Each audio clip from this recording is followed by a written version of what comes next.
Agora, a questão da encomenda, como é que você lida com isso? Porque é sempre, né, uma visão, não sei se preconceituosa, mas uma visão de que a encomenda é sempre uma coisa que tem tudo para mais ou menos dar errado, né? Quer dizer, a encomenda, ela de certa forma tolheria o autor. Quer dizer, como é que você se sente nessa coisa? Você recebe muita encomenda para escrever para revistas e tal, essa coisa toda, né? Para ficção mesmo, né? Então, quer dizer, como é que você lida com isso? Não, eu gosto muito. A encomenda para mim é assim, até um alívio, porque é aquela coisa, não, agora eu tenho que fazer, tenho um objetivo. Normalmente, sim, algumas vezes a encomenda vem, escreve um conto para mim aí e tal. Estou livre. Eu prefiro ainda quando falo, não, queremos falar mais ou menos sobre isso. Eu gosto muito, porque aí você dentro de te coloca um limite, né? Então diminui um pouco essa angústia, porque você se dirige àquilo que você está escrevendo. Eu aproveito muito, coisas que eu escrevi para encomenda, no Amizade, tem vários contos que saíram em blogs. Eu normalmente aceito quase tudo, a não ser que eu esteja com o tempo muito tomado, essa coisa eu aceito muito encomenda e gosto de trabalhar. Agora, paralelamente às encomendas, que normalmente vão sair contos, não vai sair nada muito longo numa encomenda, muito difícil.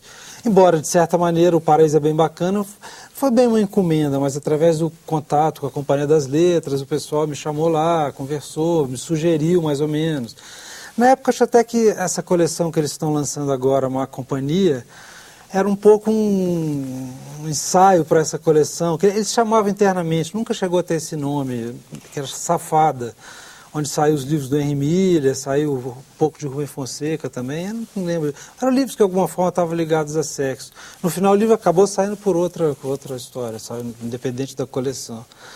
Mas foi um livro que eles, de certa maneira, a coisa foi dirigida para ali, né? Mas eu acabei vindo para o outro lado, ele virou outra coisa. É porque é engraçado, porque você também dentro da sua literatura acaba pegando alguns temas que não são recorrentes na literatura, né? Por exemplo, assim, o universo do futebol. O Paraíso é Bem Bacana, tem muito disso. No Sexo e Amizade também tem muito essa questão do futebol.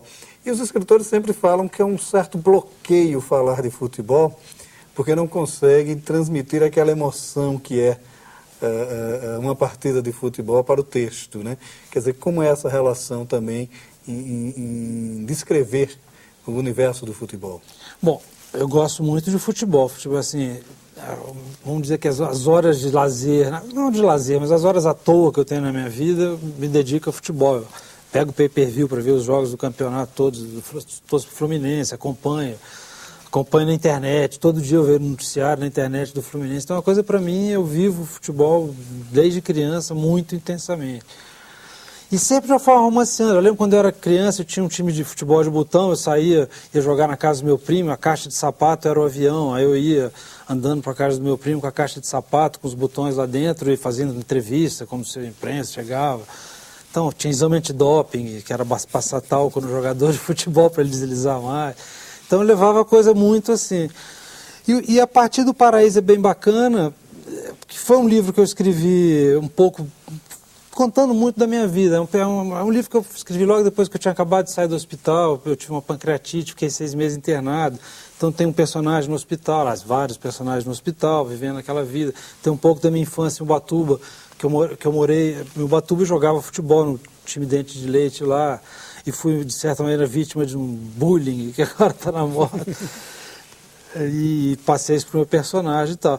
Agora, de fato, eu nunca tentei fazer isso, que é descrever uma partida de futebol mesmo. Essa emoção mesmo, realmente, fica difícil. Mas o mundo que certa, né? Eu tenho um personagem que é um jogador de futebol meio Edmundo, meio Romário, jogador que resolve para o jogo todo, completamente maluco, mas chega na hora do futebol, resolve, sai, é isso mesmo, vou Lagan, então ninguém tem que se meter o que eu faço.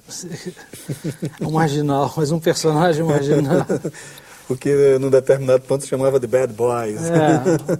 Agora, essa questão também, que a sua literatura está muito marcada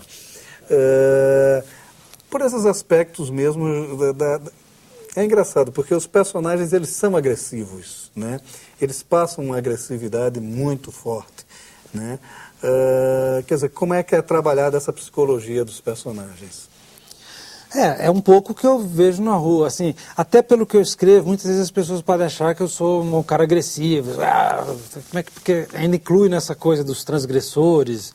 Então, já, a imagem que eu acho que muita gente tem de mim é de ser uma pessoa, lendo o que eu escrevo, às vezes até se decepciona, porque chega lá, eu estou lá com a roupinha normal, não tenho nenhum piercing, nenhuma tatuagem, não falo que hoje em dia eu não bebo mais, durmo cedo, sou casado há 20 anos, assim, ao contrário disso. Mas o mundo que me cerca me incomoda demais, né? Então, de certa maneira, eu tento reproduzir essa agressividade para ver se as pessoas se revoltam contra essa... Não se revoltam, porque já seria um troco, mas que elas se incomodassem também com a agressividade. Porque é impressionante, você sai de casa até chegar nas 3 quarteirões, a quantidade de gente que já te pediu dinheiro, a quantidade de carro que se jogou na sua frente na hora que você vai atravessar no sinal aberto para pedestre, tudo a gente te olhando esquisito, te esbarrando. Eu tento dar o troco, eu tento de alguma maneira incomodar, né? Mas passar para o leitor o incômodo que eu sinto. E muitas vezes pode ser até confundido. No livro Sexo, por exemplo, todos os meus personagens, assim, eu uso a linguagem do preconceito. Então, a loura é burra, o negro é fedido, a mulher com mais de 40 não arruma homem, assim, todos os... Assim, agora, não sou eu, também tem essa, tem muitas vezes, não, ele é racista, ele é... Não, eu uso os termos que as pessoas usam, que eu ouço ouvir, exatamente aquelas coisas que me incomodam, né? Eu trabalho muito com incômodo. Eu acho que a minha maior matéria-prima são as coisas que me incomodam.